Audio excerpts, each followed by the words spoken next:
Hello friends, তোমরা সবাই কেমন আছো? আজকে আমি বেরিয়েছি দুর্গা ঠাকুর দেখতে। আজকে হচ্ছে নবমী, তো তোমাদের সকলকে জানাই শুভ নবমী। আশা করছি তোমাদের খুবই ভালোভাবে পুজোগুলো কাটছে। এই দেখো আমার মা আর বোন হাঁটছে টুকটুক করে, আমি হাঁটছি পিছু পিছু।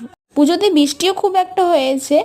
আমরা ঠাকুর দেখার প্যান্ডেলগুলো দেখতে শুরু করে দিয়েছিলাম। খুবই সুন্দর সুন্দর প্যান্ডেল দেখেছি, তোমাদেরকেও আমি ভিডিওতে দেখে যাচ্ছি। দেখো কত সুন্দর সুন্দর প্যান্ডেলগুলো। দুর্গাপুজোয় ঘোরা, ঠাকুর দেখা, খাওয়া, এটাই তো হচ্ছে একটা এনজয়, তাই না? তোমরা কেমনভাবে পুজো কাটালে আমাকে কমেন্ট বক্সে নিশ্চয়ই জানিও। আমরা এক একটা করে প্যান্ডেল দেখছিলাম আর মনটা খুবই ভরে যাচ্ছিল যে এত সুন্দর সুন্দর প্যান্ডেল কিভাবে যে ওনারা করেন। তারপর আমরা খেয়ে নিয়েছিলাম চাউমিন আর ভেলপুরি, আর রাতের ডিনারটা আমরা বাইরে করে গেছিলাম। তোমরা তো জানোই আমার মুগলাই পরোটা কত ভাল লাগে। মুগলাই পরোটা খেয়ে নিয়েছিলাম আজকে রাতে, আর বাড়ি গিয়ে কিচ্ছু খাবো না। আর বাড়ির জন্য নিয়েছিলাম কিছু জিলেবি আরে।